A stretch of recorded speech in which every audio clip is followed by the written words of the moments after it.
يا صباح الورد والفل والجمال على عيونكم. هنبتدي اليوم النهارده كده مع بعض، داخله في الجد انا على طول.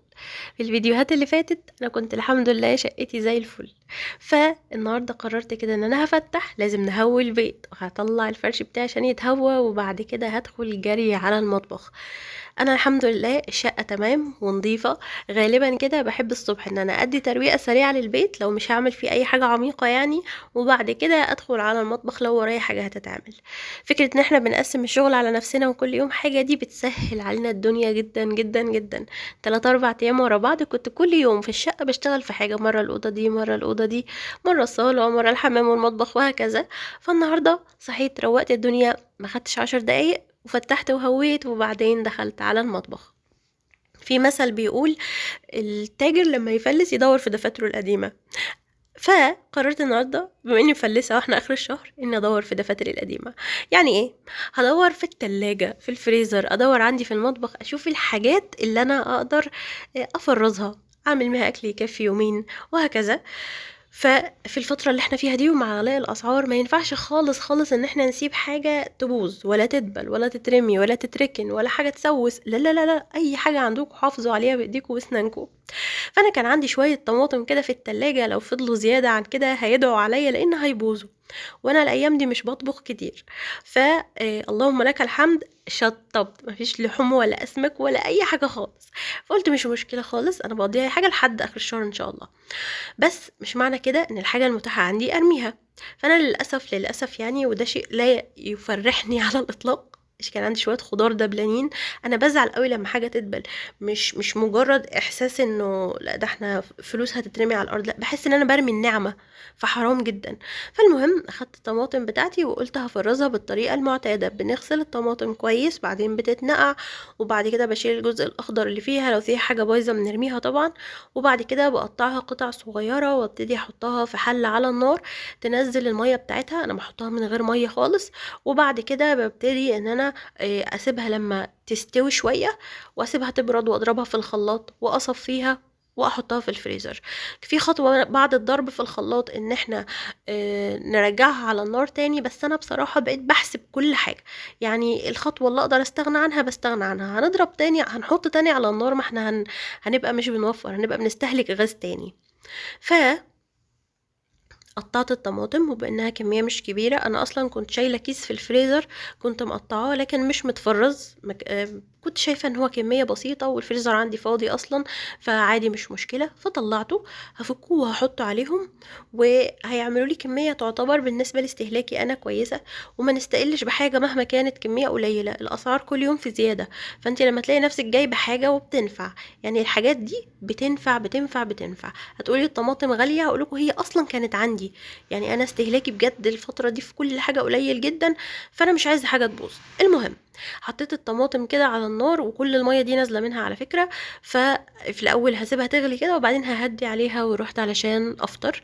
انا مش بفطر اول لما اصحى، يعني لما اصحى لازم بقعد شويه، لو في ميعاد صلاه بصلي، لو الورد القران بتاعي بقراه الصبح قبل ما، في كل ده لسه ما كنتش ببقى فتحت الشقه، لان انا عندي جيوب انفيه، ولو فتحت الشقه اول ما صحيت هموت اكلينيكيا. فالمهم فمش بفطر غير لما اقعد ساعة 2 3، وبعد كده افطر. فكان عندي قطعة صغيرة من الجبنة، قطعت عليها نص فلفل وحبايتين زيتون، وحطيت عليها زعتر ورشة صغيرة من زيت الزيتون. طبعا هعمل منها سندوتش واحد، والباقي هشيله في علبة صغيرة كده في التلاجة، يبقى لبكرة ان شاء الله. بس كده، ده كان الفطار بتاعي. طبعا الطماطم كانت خلاص، فطلعت كام، سبتها تبرد، طلعت كيس لبن. اللبن عندكم بكام؟ احنا اللبن عندنا وصل في مناطق ب15 ومناطق ب17 ومناطق ب18. فده لبن جاموسي عادي كنت جايباه، فلما بجيبه وانا مش هستهلكه بحطه في الفريزر، ولما اطلعه بغليه. فسيبته بس يفك بسيط، وبعدين قلت اشوف الباقي الحاجات اللي ورايا. في موسم التوم، الموسم اللي فات، في اول السنه تقريبا، مش فاكره كان في شهر 2 ولا 3، مش عارفه بصراحه، كنت مفرزه معاكم التوم، بس انا بفرز كميه تكفيني فتره معقوله. فكان خلص اللي عندي، ودول كانوا اخر حبه توم موجودين. وببص عليه لقيته للاسف كله ابتدى يفضى كده، يبقى فاضي من جوه ويبوظ. فقلت خلاص انا هاخد الحبه البسيطه اللي عندي دي هعمل انا بحطها في ميه ليه؟ علشان يبقى سهل عليا اني اقشره. وفرمته كده في الكبه، وبعدين حطيته في كيس من اكياس التلاجة او اكياس التفريز بتاعه ايكيا، وبس كده. عمل لي كميه بسيطه، بس انا لو كنت سبته كمان زياده كان هيفضى كله وكان هيبوظ، فليه اسيبه يبوظ؟ حتى لو الكميه قليله، حتى لو كانت تكفيني اسبوع او 2 بالكتير مش مشكله، بس استهلكتهم. طبعا كان عدى شويه وقت، ومش عايزه حد يتريق على الوجبه المتينه الفظيعه الخطيره اللي انا هاكلها النهارده. مش هطبخ. فكانت حماتي بعتلي عيش، كنت جايبه منها طبق شوربه عدس، وانا كان عندي رز بايت. وبصوا اللي موجود، انا اليوم اللي انا ببقى مقرره ان انا مش هطبخ فيه، واصلا يعني الدنيا ايه، لسه ما مليتش الفريزر، اي حاجه اللي هلاقيه قدامي هاكله. فلو لقيت شويه، انا امبارح مثلا كان عندي شويه، عملت طبق ملوخيه، كان عندي شويه شوربه، عملت طبق ملوخيه وبس. بس ما عملتش اكتر حاجه، ملوخيه وعيش وشويه مخلل وفضل ونعمه وشكرا شكرا. فالحمد لله والله. خلصت، واللي اتبقى من الغدا حطيته كده على جنب، وعملت لي كوبايه شاي و اتقفلت بقى. بصوا، اللي هو كنت متحفزه ومتشجعه وعايزه اعمل حاجات كتير قوي، بس البتاعة بتاعة الرخامة اتكسرت للأسف للأسف، ويا ريت اتشالت كده من مكانها. لأ، ده وقعت اتدشتشت كام حتة زي ما انتوا شايفين، وأنا ما اقدرش استغنى عنها، لأنه هي اللي بتمنع المية ساعة لما باجي أغسل مواعين، بتحوش المية إنها تقع على الأرض وتبهدلني وتبهدل هدومي.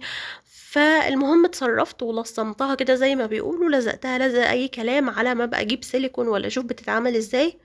لزقتها باللزق اللي اسمه الصاروخ ده، هو مؤقت يعني، هو لزقها الى حد ما، بس عارفين لو مسكتها بايدي كده هتطلع في ايدي عادي. فخلص، وطبعا شوفين بهدل لي صوابعي ازاي. انا في العادي ببقى حريصه وانا بستخدم الحاجات دي، بس انا من لبختي واتخنقت انها اتكسرت، فوقعته على ايديا. وكان يوم لطيف الحمد لله. اتقفلت شويتين، وبعدين قلت ولا يهمني، هرجع وهكمل. عصرت الطماطم وصفتها، انا لازم بصفي الطماطم. عملت معايا الكميه دي.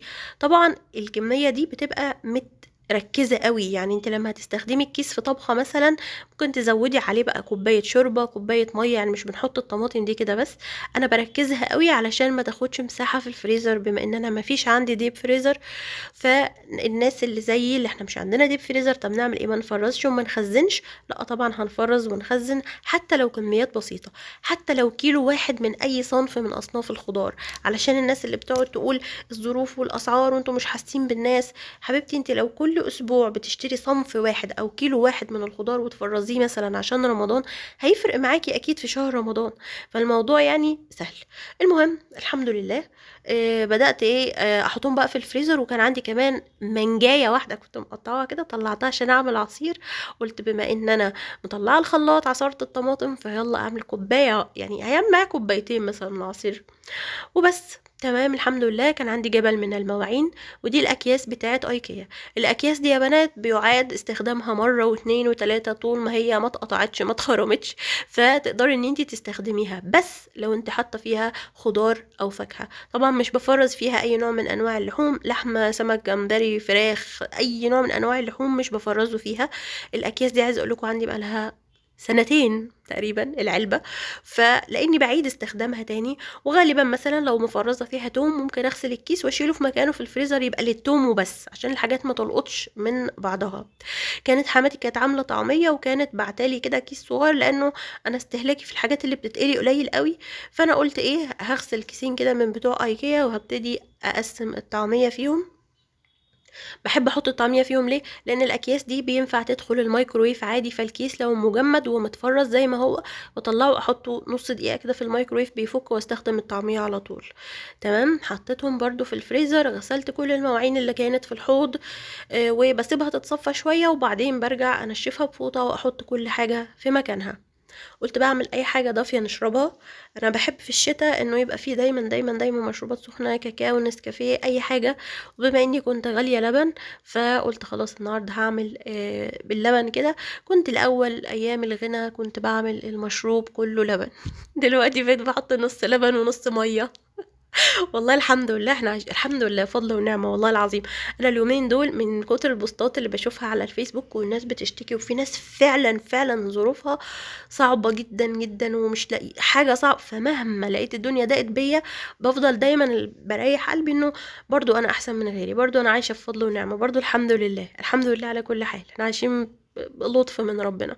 كنت نزّلت لكم بوست على المنتدى ما أعرفش شفتوه والّا لأ، بالحوار اللي كان حصل عندي والحريقة اللي كانت هتحصل وربنا ستر ومش عارفة إيه، فأنا من يومها فعلًا لأ، بقيت باخد كل حاجة بهدوء، اللي هو الدنيا ضيّقة، الرزق مش عارفة إيه، الحياة الحمد لله، الحمد لله ربنا لطيف، بس ربنا يديم علينا ستره بس، يعني ربنا لو دام على البني آدم الستر والصحة وراحة البال بس، يعني يا ريت هَم الدنيا أكل، عارفين اللي هو اليوم اللي مثلًا الأكل فيه أي كلام، لا ما فيش حاجات، مش عارفة نِفْسي في كذا ومش عارفة أجيبه، وبعدين بارجع أطمّن قلبي وأهدّي نَفْسي إنه يا ريت هو ده هَم الدنيا، يعني يا ريت هَم الدنيا أكل، الأكل يا جماعة أمر مقدور عليه، والله بُصّوا إحنا الحياة بتنزل لتحت، بنتغاضى عن حاجات كتير، وبنقلل استهلاكنا في حاجات كتير، حاجات كتير كنا بنجيبها هنبطّل نجيبها والأسعار ومش عارفة إيه، بس طالما إحنا كويسين ماشيين على رجلينا مش محتاجين لحد